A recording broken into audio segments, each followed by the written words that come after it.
Hello दोस्तों, हमें अक्सर हमारे आसपास बहुत बार ऐसा देखने को मिलता है कि जो लोग भगवान को ज्यादा मानते हैं, उनकी पूजा पाठ करते हैं, वही लोग सबसे ज्यादा दुखी और परेशान रहते हैं। और इसके बिल्कुल विपरीत अगर कोई इंसान नास्तिक है, जो बिल्कुल भी भगवान को नहीं मानता, ना कभी मंदिर जाता है, पूजा पाठ करता है और ना ही कभी संतों की संगत करता है, वह इंसान सबसे ज्यादा सुखी जीवन व्यतीत करता है।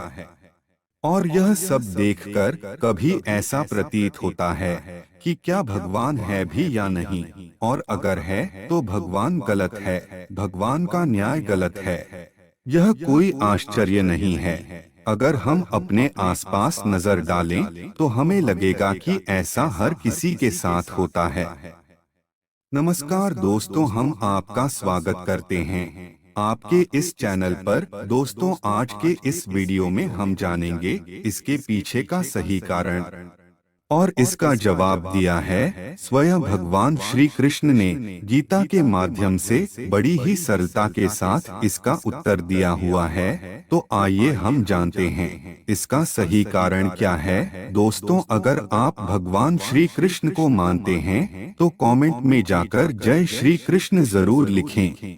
और अगर आप किसी अन्य देव या देवी को मानते हैं तो उनका नाम कमेंट में जरूर लिखें। चलिए हम जानते हैं भगवान श्री कृष्ण क्या कहते हैं। दोस्तों, यह बात है द्वापर युग की, जब रणभूमि में श्री कृष्ण और अर्जुन के बीच संवाद हो रहा था। तब अर्जुन ने कृष्ण से पूछा था कि है कान्हा, जो लोग ज्यादा पूजा पाठ करते हैं, भगवान का नाम लेते हैं, जब तप करते हैं, वह लोग ज्यादातर दुखी और परेशान रहते हैं, और जो लोग नास्तिक होते हैं, वह सुख से अपना जीवन व्यतीत कर रहे होते हैं। कृपा कर मुझे इसका कारण बताएं। तब भगवान श्री कृष्ण ने अर्जुन को एक छोटी सी कहानी के माध्यम से अर्जुन को इसका उत्तर समझाया। दोस्तों, चलिए हम जानते हैं उस छोटी सी कहानी के बारे में जो श्री कृष्ण ने रणभूमि में अर्जुन को सुनाई थी। एक गुरु थे जिसके दो शिष्य थे। दोनों ही पढ़े लिखे और अच्छे विद्वान थे। उन दोनों में जो फर्क था वह यह था कि एक शिष्य भगवान को मानने वाला था, और दूसरा जो था वह बिल्कुल ही नास्तिक था, भगवान को बिल्कुल भी नहीं मानता था। पहला शिष्य जहाँ भगवान की पूजा में, जप तप में, सत्संग में और भगवान के भजन में व्यस्त रहता था, वही दूसरा शिष्य इन सब चीजों से बिल्कुल विपरीत शराब पान करता था, वेश्याओं के साथ गमन करता था। जितनी भी बुरी आदतें होती हैं, वह सब उसके अंदर कूट कूट कर भरी थी। एक दिन की बात है, गुरु का जो दूसरा शिष्य था शराब के नशे में अनाप शनाप बोलते हुए कहीं पर जा रहा था। रास्ते में उसको पैर में कुछ टक्कर जैसा लगा। वह पीछे मुड़कर देखता है तो जमीन में बैग का पट्टा दिखाई देता है। वह देखता है बैग का पट्टा बाहर है और बैग जमीन के अंदर है। वो जमीन खोदकर बैग को निकालता है तो देखता है वह बैग पूरा पैसों से भरा हुआ होता है। उसकी खुशी का ठिकाना नहीं रहता। वह नाचने कूदने लगता है और चिल्लाकर सबको कहता है कि मुझे बहुत सारा पैसा मिला है, मेरा जीवन सार्थक हो गया। अब इन पैसों से मैं अपनी सुख सुविधाओं को पूरा करने के लिए उपयोग करूंगा। वो बैग लेकर आगे की ओर निकल पड़ता है। दूसरी ओर गुरु का जो पहला शिष्य है, वह कहीं सत्संग करके घर की ओर लौट रहा था। अचानक उसके पैर में कांटा चुभ जाता है। बहुत दर्द से उसकी आंखों से आंसू निकल जाते हैं। उसके पैर से रक्त निकलने लगता है, और ठीक उसी समय जो दूसरा शिष्य है वह वहां पर पहुंचता है और मुस्कुराते हुए उसको बोलता है कि क्या हुआ, तुम तो बहुत भगवान में मानते हो, पूजा पाठ करते हो, संतों की संगत में रहते हो, मंदिर में रोज अपना माथा टेकते हो तो भगवान ने तुम्हारे साथ ऐसा किया।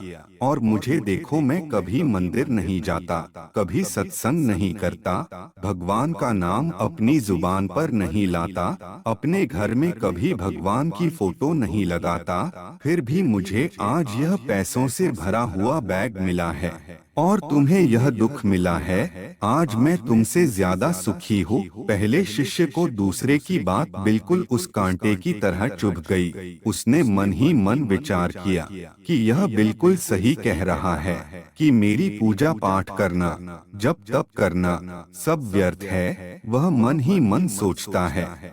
इसका जवाब अपने गुरुदेव से जरूर पूछेगा। वो जाता है अपने गुरु के पास और अपने गुरु से पूछता है कि गुरुदेव, मुझे इसका उत्तर चाहिए। गुरुदेव थोड़ी देर अपना ध्यान लगाते हैं और फिर मुस्कुराते हुए अपने शिष्य को बताते हैं, भगवान ने इस सृष्टि का निर्माण किया है और वह जो कुछ भी करेगा वह इस सृष्टि के भले के लिए ही करेगा। जिसकी जितनी योग्यता होती है उसको उसी के अनुरूप फल मिलता है। जैसे कि आज भगवान ने तुम्हारे पैरों में कांटे चुभाए हैं, जबकि तुम भगवान पर बहुत ज्यादा विश्वास रखते हो, पाठ करते हो और तुम्हारा मित्र बिल्कुल भी भगवान में नहीं मानता और तब भी उसको पैसों से भरा हुआ बैग मिला है। तो सुनो, ऐसा क्यों हुआ है?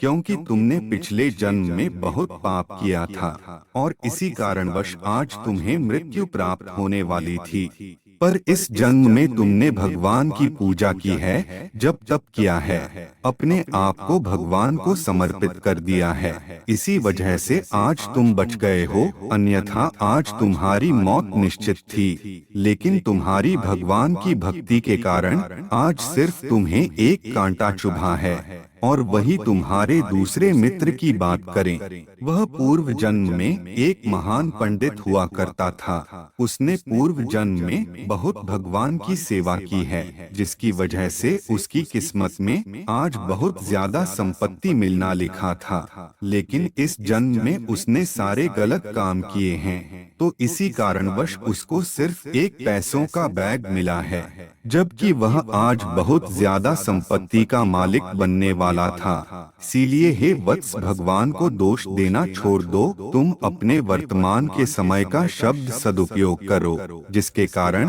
तुम्हारा भविष्य अपने आप भगवान खुद सुधार देंगे। और दोस्तों, इस प्रकार उस शिष्य की आंखें पूरी तरह से खुल गई और वह नित्य कर्म के अनुसार फिर से पूजा पाठ में लग गया। दोस्तों, भगवान श्री कृष्ण ने इस कहानी के माध्यम से अर्जुन के प्रश्न का उत्तर दिया।